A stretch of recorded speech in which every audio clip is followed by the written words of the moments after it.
हम आज फिर से शिक्षकों और अभिभावकों के कुछ प्रश्नों के साथ उपस्थित हैं।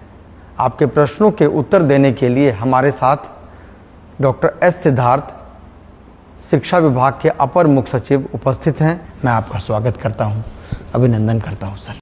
जी, एक गृहिणी हैं, नीता गुप्ता नाम है, मर्दाहा टोली पटना की रहने वाली हैं। इनका कहना है, महाशय मैं एक गरीब परिवार की महिला हूं। मैंने अपने बेटे का नामांकन माध्यमिक विद्यालय मिर्दाहा टोली पटना में करवाया है एवं हर रोज़ अपने बेटे को नियत समय पर विद्यालय भेजती हूं, परंतु यह देखकर बहुत ही आहत हूं कि विद्यालय में पठन पाठन का कार्य नहीं होता है। मेरे बेटे की तरह ही सारे बच्चे कक्षा में बैठकर शिक्षक के आने का इंतजार करते रहते हैं, परंतु शिक्षक कार्यालय में बैठकर बातें करते रहते हैं, जिससे मेरा बच्चा घर आकर मुझे ये कहता है कि माँ, मुझे भी नामांकन प्राइवेट विद्यालय में करवा दो। महोदय, मैं डेली समाचार के माध्यम से आपको देखती हूँ और सुनती हूँ, जिससे मुझे विश्वास होता है कि अब सरकारी स्कूल में भी अच्छी पढ़ाई होती है, परंतु अपने बच्चे की स्थिति को देखकर ऐसा लगता है मानो वो एक भ्रम है। मान्यवर, मेरी आपसे विनती है कि आप अपने लेवल पर इस विद्यालय के पठन पाठन की जांच करें ताकि दोषी सामने आ सके। मैं आपकी सदा आभारी रहूं। देखिए, ये मैसेज मेरे व्हाट्सएप में आया था और मैंने अपने ऑफिसर्स को कहा है इस विद्यालय की जांच करें, और मैंने यह भी कह दिया कि इसके सारे टीचर्स बदल दें। ये भी मैंने कह दिया है कि जो भी टीचर्स यहाँ पढ़ाते हैं पूरे के पूरे बदल दीजिए, और यदि यह बात सत्य निकलती है जांच में तो मैं तो इनको जिला से बाहर निकाल दूंगा। मतलब जो पटना जिला मुख्यालय में बैठे आनंद ले रहे हैं, ये बिल्कुल इस जिले से बाहर चले जाएंगे। तो मैं बिल्कुल स्पष्ट कर दिया हूँ। मैंने ये देखिए बहुत स्पष्ट है, और शिक्षा विभाग का बहुत स्पष्ट निर्देश है कि अगर इस प्रकार की शिकायत आएंगी और आप बैठे स्कूल में केवल गप लड़ाएंगे और टाइम पास करेंगे, तो आप ये कंप्लेंट अगर आ गई और उसकी जांच हो गई, तब तक उस जिले से बाहर चले जाएंगे। मैं प्रखंड और पंचायत की भी बात नहीं करूंगा, मैं सीधे जिले से बाहर कर दूंगा। मुझे बड़ा दुख हुआ जब मैं इस व्हाट्सएप में इस महिला, इस गृहिणी का मैंने मैसेज पढ़ा, और इमीडिएटली मैंने कहा कि सारे टीचर बदल दीजिए, और हम ये टॉलरेट ही नहीं करेंगे कि कोई इस प्रकार का बर्ताव किसी स्कूल में करे। और मैं बहुत बार चेतावनी दे चुका हूँ, और बहुत ही स्पष्ट मैंने अपने डीओ को कहा है कि अगर कंप्लेंट आई और कंप्लेंट में सत्यता आई, तो आप यह सुनिश्चित करेंगे कि पटना जिला अगर उसको मुझे ना पड़े तो कोई प्रॉब्लम नहीं होगा। ये अपने को नजर आएंगे या अपने को कहीं बॉर्डर जिले में नजर आएंगे। इतनी दूर हम लोग इनका पोस्टिंग कर देंगे, कोई रियायत नहीं हम इनको देंगे।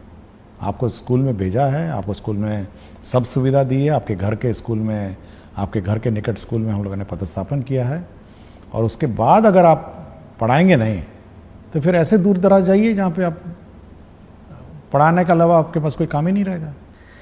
सर, एक राधिका शर्मा हैं, गोपालगंज जिला में शिक्षिका हैं, सिधवलिया प्रखंड एनपीएस बुचिया काली टोला में कार्यरत हैं। इनका कहना है कि महोदय, मेरे साथ एक भीषण दुर्घटना हुई जिस कारण मेरे सीधे पैर के घुटने के सभी लिगामेंट टूट गए और उसके बाद मेरा ऑपरेशन कराया गया। महोदय, मैं 4 जनवरी 2025 से 31 मार्च 2025 तक मेडिकल अवकाश पर रही, और इसके भुगतान के संबंध में मुझे किसी प्रकार की सहायता उपलब्ध नहीं करवाई जा रही। देखिए, हम लोगों ने बहुत स्पष्ट निर्देश दिया है। आपने देखा होगा एक अवकाश के संबंध में निर्देश दिया है। अवकाश अवधि में वेतन नहीं रोकना है, अनलेस एंड अनटिल नो पे लीव पे कोई है, और यदि अवकाश अवधि में कोई टीचर का वेतन रोकेगा तो उस पर कार्रवाई हो जाएगी। मैं इसका रिकॉर्ड मंगवाऊंगा। आज तो शनिवार है, मंडे को मैं इसका रिकॉर्ड मंगवाऊंगा, और इसका रिकॉर्ड मंगवा के मैं एक बार देखता हूं कि क्या क्या कार्रवाई इस टीचर के हुआ है, और मैं जो भी इसके सहायक हैं, जो भी इसको डील किए हैं, और जिसके स्तर पर ये लंबित है, हम लोग उस पर कार्रवाई कर देंगे। यह टॉलरेटेबल नहीं है, और ये है कि आप अवकाश के अवधि में वेतन नहीं दें।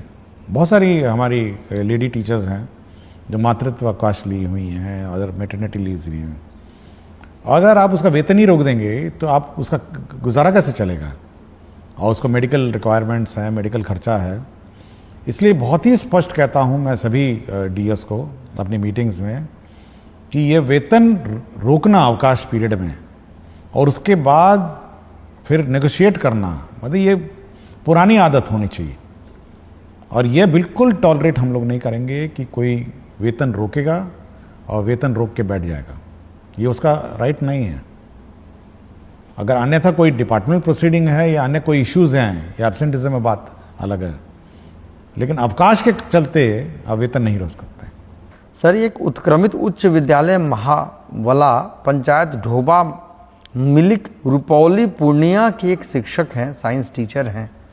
ये कहते हैं कि respected sir, greetings, I would like to bring to your kind attention that the building of my school has been incomplete for last 5 years. Our school has an enrollment of approximately 700 students, but due to incomplete construction, regular teaching and learning activities are being severely affected. Therefore, I humbly request you to kindly take necessary action. ये बड़ी अच्छी बात है कि 700 बच्चे school में हैं और स्कूल इनकम्प्लीट है। इसको हम लोग ऑन प्रायोरिटी बेसिस हम लोग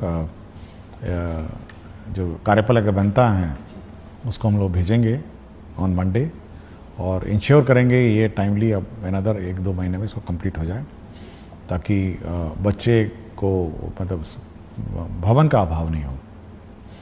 और इसी प्रकार हम लोगों ने जो इस साल की कार्य योजना भी बनाई है कि जितने भी इस प्रकार के क्लासरूम के शॉर्टेज वाले रूम्स हैं, रेगुलर क्लासरूम्स हम लोग कंस्ट्रक्शन का सैंक्शन हम लोग इसी महीने सभी कर देंगे कि पूरे राज्य में हमारे क्लासरूम्स, हमारे बाथरूम, टॉयलेट, हमारे वाटर सप्लाई सिस्टम्स, इलेक्ट्रिफिकेशन, ये सारा हम लोग इस महीने पूरे राज्य का सैंक्शन कर देंगे। इसलिए जिनके पास है भी नहीं और जिनके यहाँ रूम्स की कमी है वह इस बात से जानकारी देना चाहूँगा कि वहाँ पर भी हम लोग अब classroom, additional classrooms, toilets, water supply और इलेक्ट्रिफिकेशन ये ऑन प्रायोरिटी बेसिस, और जहाँ जहाँ इंक्रोचमेंट और अन्य इश्यूज़ हैं वहाँ बाउंड्री भी हम लोग इस साल निर्माण कराएंगे। Thank you sir. सर, एक सर मधवापुर प्रखंड है मधुबनी ज़िले के, वहाँ के एक सिटीज़न हैं, वो एक सवाल रख रहे हैं कि हमारे प्रखंड में टोला सेवक एवं मरकज़ सेवक की कई सीटें रिक्त हैं, परंतु इसके बावजूद एक भी सीट जारी नहीं की गई है कि शिक्षा व्यवस्था एवं नियोजन प्रक्रिया के पारदर्शिता के विपरीत प्रतीत होता है। जानकारी प्राप्त हो रही है कि कुछ अधिकारियों द्वारा गलत तरीके से 0 सीट की रिपोर्ट विभाग को भेज दी गई है, जिससे योग्य अभ्यर्थियों के अवसर बाधित हो रहे हैं। आपसे निवेदन है कि इस संबंध देखिए, तालमी मरकज़ और जो टोला सेवक हैं, जो इन दोनों की बहाली हो रही है और एक डेडलाइन फिक्स्ड है। हम लोग देखिए बहुत सारे माननीय उच्च न्यायालय में भी वाद लंबित हैं। हम लोगों ने ये कहा है कि जहाँ जहाँ उच्च न्यायालय में वाद लंबित नहीं है वहाँ की बहाली करें, और जहाँ पर माननीय उच्च न्यायालय में वाद लंबित है उनका जैसे जैसे निपटारा होगा हम लोग बहाली करेंगे। इनका क्या मामला है ये मुझे देखना पड़ेगा और मैं अगला सप्ताह इसको देख लूँगा कि ये वास्तव में माननीय उच्च न्यायालय में ये वाद लंबित हैं या कोई अन्य जैसे बता रहे हैं। इसको मैं रिजॉल्व अगले सप्ताह इसको कर दूँ। सर, एक विजय कृष्ण त्रिपाठी हैं, ये विशिष्ट शिक्षक हैं संस्कृत के, नगर पंचायत माध्यमिक शिक्षक, राज्यकृत उच्चतर माध्यमिक विद्यालय मशरक के हैं, सारण बिहार से। इनका कहना है कि आदरणीय अपर मुख्य सचिव शिक्षा विभाग बिहार सरकार को मेरा सादर प्रणाम। मेरा कहना है कि इस शिक्षा कोष पर विशिष्ट शिक्षकों हेतु क्षतिपूर्ति अवकाश का विकल्प नहीं दिया गया है, जबकि नियमित विद्यालय के अध्यापकों को क्षतिपूर्ति अवकाश का विकल्प दिया गया है। ये इस संबंध में क्यों भेदभाव किया गया, इसके संबंध में? नहीं, ऐसा कोई भेदभाव नहीं है। और जितने भी सरकारी शिक्षक हैं, विशिष्ट शिक्षक हों, TRE 1, TRE 2, TRE 3 और जो पुराने शिक्षक हैं, सभी को अवकाश का एक ही मापदंड है, ये अलग अलग मापदंड नहीं है। और मेरे ख्याल से एक बार फिर मैं अनुरोध करूंगा शिक्षक से कि अपना वेबसाइट में एक बार फिर चेक कर लेंगे। सारे अवकाश जो अन्य टीचरों के लिए अलॉट है वह इनको भी अलाउड है। केवल आपका नियोजित जो पुराने पंचायत स्तरीय है जो टीचर हैं वो वैसे भी ई शिक्षा कोष में, मतलब वह भी उनकी निकाय जो है वो स्थानीय निकाय है जो अवकाश देती है, बट सरकारी शिक्षक जो हैं उनकी अवकाश तालिका एक साथ है, एक ही बराबर है, अलग अलग नहीं। सर, एक सोनू मिश्रा है, ये विशिष्ट शिक्षक हैं, इनका कहना है कि सर आपके द्वारा शिक्षा की बात हर शनिवार कार्यक्रम के माध्यम से शिक्षकों की कई सारी समस्याओं का समाधान किया जा रहा है, जिसके लिए बिहार के तमाम शिक्षक आपके प्रति कृतज्ञ हैं। महाशय, मेरा प्रश्न यह है कि एक ही प्रवृत्ति और एक ही समान प्रक्रिया से बहाल शिक्षकों के वेतन में अलग अलग जिलों में काफ़ी भिन्नता है। आपसे अनुरोध है कि जैसे आपने विभिन्न समस्याओं का समाधान किया है, ठीक उसी प्रकार वेतन निर्धारण की समस्याओं का भी निराकरण करने की कृपा करें। देखिए, मेरी जानकारी में है ये बात कि वेतन निर्धारण में भी इश्यूज हैं, और हम लोग कोई इस प्रकार का कोई बॉडी बनाएंगे जिनको भी वेतन निर्धारण में आपत्तियां हैं वो वहाँ जाके अपील करेंगे। तो ये बात मेरे संज्ञान में है कि वेतन फिक्सेशन और वेतन का जो इसमें इश्यूज हैं ये है, क्योंकि बहुतों को केवल मूल वेतन पे वेतन मिल रहा है। ये भी मेरी जानकारी में, क्योंकि सिस्टम में दिखता है कि मूल वेतन पे आप है, लेकिन जो इंक्रीमेंट्स हैं ये सब है, ये सब नहीं लग रहे हैं। तो इसको हम लोग जैसे ही ये लोग टीचर्स ज्वाइन करेंगे अवकाश के बाद, और कुछ लोग तो नए स्कूलों में ज्वाइन करेंगे, एक बार इसको हम लोग फिर रिजॉल्व करने की कोशिश करेंगे। अभी हम लोग की जो ताबड़तोड़ व्यवस्था है वो ये है कि कम से कम लोगों का वेतन शुरू हो जाए। किसी का प्रैन नंबर गलत हो रहा है, किसी का आधार मैपिंग गलत हो रहा है, और ये सब बहुत अभी इश्यूज अभी भी हैं, और सक्षमता के साथ इश्यूज हैं, TRE1 के साथ इश्यूज हैं, किसी ने कुछ प्रैन भर दिया, किसी का कुछ प्रैन है। तो ये अभी फायर फाइटिंग इसी में चल रही है। तो एक बार ये सेटल डाउन हो जाएगा तो हम इस बात का रिकैलकुलेट कराएंगे हर टीचर का कि उसका वेतन निर्धारण एग्जैक्टली करेक्ट हुआ है, उसमें क्या त्रुटियां हैं, और सुधार करके फिर उसका जो भी अरियर बनेगा हम लोग भुगतान कर देंगे। जी सर। सर, एक धीरज कुमार हैं, ये शिक्षक हैं, ये कह रहे हैं कि शिक्षा की बात हर शनिवार में आप अपनी कीमती समय निकालकर हमारी समस्याओं को गंभीरतापूर्वक सुनकर उसका समाधान करते हैं, इसके लिए बहुत बहुत धन्यवाद है। इनका कहना है कि इनका EPF की राशि वेतन मद से कटौती की गई है, परंतु EPF अकाउंट में जमा नहीं हुआ है। देखिए, मेरा समय इतना कीमती नहीं है जितना शिक्षक का समय कीमती है, मैं ये मानता हूँ। देखिए, शिक्षक का समय इसीलिए कीमती है कि वो जब समय अपने स्टूडेंट्स को देता है, जो भी देता है या जो अपना समय देती हैं, तो उसका कैरियर और उसका भविष्य बनाती है। तो बहुत टीचर का समय बहुत कीमती है, और ये मैं मानता हूँ। और जो पुराने क्वेश्चंस में मैंने देखा कि व्यर्थ में बैठे रहते हैं, तो बड़ा बड़ा दुख होता है ये सब सुन के। तो मेरा इसीलिए हमेशा मैं मानता हूँ कि टीचर का समय सबसे कीमती है, उसको स्कूल में बिताना चाहिए और स्कूल में उसको पढ़ाना चाहिए। जहाँ तक EPF की बात है, मैं वो जैसे पिछले प्रश्न में मैंने आपको कहा, एक बार ये फाइनली एक बार सेटल डाउन हो जाए तो पुराने जो विशिष्ट शिक्षक शायद EPF वाले थे तो हम लोग ये रिकैलकुलेट करेंगे कि EPF में कितना बकाया है, और ये इंश्योर करेंगे कि मतलब इसी महीने कम से कम EPF क्योंकि प्रक्रिया है, तो इसी महीने कम से कम EPF का हम लोग सुनिश्चित करेंगे कि EPF की कटौती अपने अपने अकाउंट्स में चली जाए। सर, एक झूमी कुमारी शिक्षिका है, उत्क्रमित मध्य विद्यालय मर्धन डांगी, प्रखंड दिघल बैंक, जिला किशनगंज की। ये आपकी बहुत बड़ी फ़ैन हैं। महोदय, मैं उत्क्रमित मध्य विद्यालय मर्धन डांगी, प्रखंड दिघल बैंक, जिला किशनगंज की शिक्षिका हूँ। महाशय, एक अनुरोध कर रही हूँ कि जिस प्रकार बच्चों को पोशाक की सुविधा उपलब्ध कराई जा रही है, उसी प्रकार बच्चों को जूता एवं टाई की सुविधा होने से ग्रामीण क्षेत्र के बच्चों के लिए वरदान साबित होता है।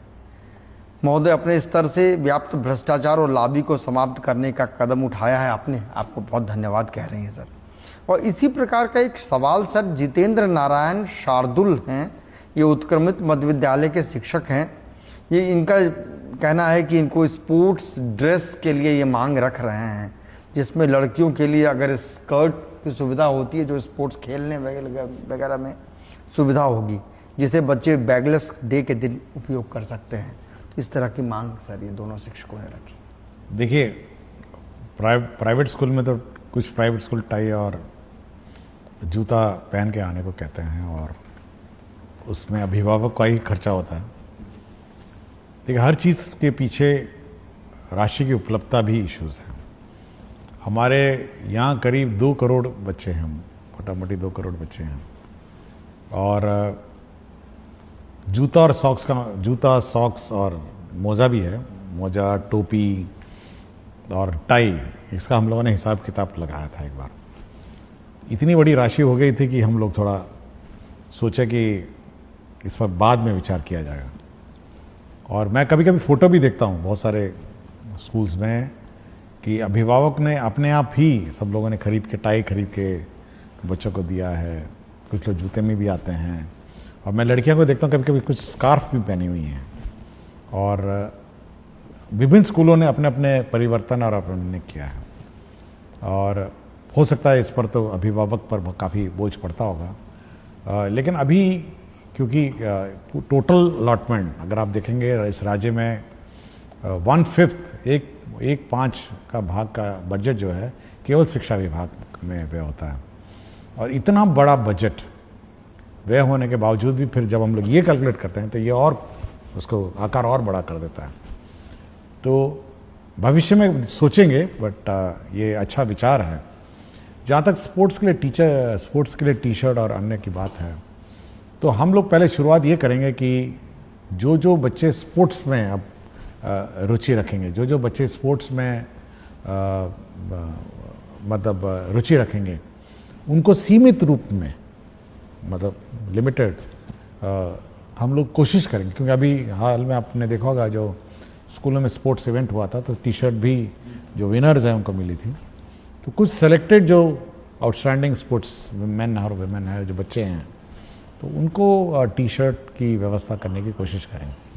हरिप्रसाद नायक हैं अरनामा वासुदेवपुर लोकहा मधुबनी की। इन्होंने कहा है कि जन जन की ये पुकार है कि लंबे कार्यकाल तक शिक्षा विभाग के पद पर रहें डॉक्टर एस सिद्धार्थ। शुरू किया उन्होंने। मान्यवर, आपने जिस कार्य कौशल के तहत शिक्षकों की दैनिक उपस्थिति में सुधार की है, इस कृति के लिए प्रार्थना है कि बिहार सरकार आपको एक प्रशंसा पत्र प्रदान करे और आपके द्वारा किए गए इस कार्य को इतिहास के पन्नों में स्वर्ण अक्षरों में सचित्र अंकित किया जाए। मान्यवर, एक और प्रयास किया जाए कि पंचायत स्तरीय नियोजित शिक्षक शिक्षिका जो अपने गांव के विद्यालयों में पदस्थापित हैं, वे हाजिरी लगाने के बाद अपने घरों में चले जाते हैं। रोकने पर एचएम के साथ गाली गलौच और अभद्र व्यवहार करवाते हैं। महाशय, ऐसे शिक्षकों का स्थानांतरण अनुमंडल के बाहर कर दिया जाए। देखिए, मुझे कोई प्रमाण पत्र की ज़रूरत नहीं है और मुझे कोई प्रशस्ति पत्र की ज़रूरत नहीं, और मेरा एक ही प्रशस्ति पत्र होगा। मतलब अगर शिक्षक देना चाहेंगे या अभिभावक देना चाहेंगे, वह यही होगा कि बच्चों को अच्छी शिक्षा मिल जाए, मतलब उसका कैरियर बन जाए और अच्छे अच्छे स्थानों में वो पदस्थापित हो जाए और एक शिक्षित बच्चा हमारे विद्यालयों से निकले। यही मेरे लिए मेडल कहिए, प्रशस्ति पत्र कहिए, और मेरे एफर्ट्स को अप्रिशिएट करने का एक ही माध्यम है कि बच्चा पढ़ के अच्छा पढ़ाई करके निकले, अच्छा एक शिक्षित सिविल समाज में वो बिहेव करे, ट्रैफिक रूल फॉलो करे, क्यू में खड़ा हो, एक डिसिप्लिन नागरिक के रूप में वो इस विद्या का जो मंदिर है वहाँ से निकले। तो मेरा एक ही उद्देश्य है। और यदि कोई टीचर और अभिभावक सोचते हैं कि हमको मेडल मिले, तो यही मेरा मेडल है कि बच्चा इस विद्या का मंदिर में पढ़ाई करके निकले। जहाँ तक जो स्थानीय निकायों के टीचर हैं उनके बारे में जो लिखा गया है, मैं दोहराऊंगा नहीं। मैं बहुत ही स्पष्ट हूँ कि क्योंकि हो सकता है स्थानीय निकाय क्योंकि अनुमंडल से बाहर नहीं जा सकते हैं, लेकिन इन पर कार्रवाई हम लोग कर देंगे। यह बिल्कुल स्पष्ट है। यदि सोचते हैं कि स्थानीय निकाय में है और इन पर कोई कार्रवाई नहीं हो सकती है, हम लोगों ने बहुत सारे स्थानीय निकाय टीचरों को डिसमिस किया है, बहुतों की नौकरी गई है। इसलिए यह बिल्कुल स्पष्ट है कि कोई भी टीचर अगर लापरवाही करेगा, इस प्रकार गाली गलौज करेगा, तो वो बिल्कुल फिर तो डिपार्टमेंट प्रोसीडिंग और डिसमिसल का भोगी होगा। और जहाँ तक सरकारी शिक्षक है, जैसे नियोजित है, सॉरी ये सक्षमता पास शिक्षक TRE 1, TRE 2, 3 है, अगर वह इस प्रकार का कार्रवाई वो भी करें तो मैंने पहले ही बता दिया कि उनका जिला से बाहर कर देंगे हम लोग। मतलब ये जिला में रखने की क्या ज़रूरत है जब आप अपने स्थानीय क्षेत्र में जाके बैठ के पढ़ा ही नहीं सकते हैं। तो बहुत ही स्पष्ट है कि अगर आप इनडिसिप्लिन करेंगे और इस प्रकार की हरकतें करेंगे तो करेंगे।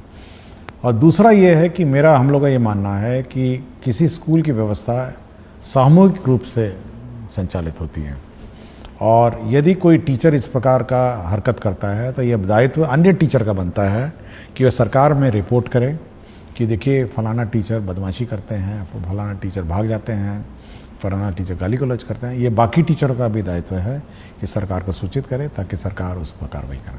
जी सर, ये बहुत उपयोगी भी है सर। और सर एक आम ग्रामीण का ये सवाल है कि इनका मानना भी है कि प्रायः सभी जगह शिक्षा में बदलाव हो रहा है, पर मोतिहारी प्रखंड पिपरा कोठी पंचायत राज वीर छपरा राजकीय बुनियादी विद्यालय पिपरा कोठी भगवान भरोसे ही चल रहा है।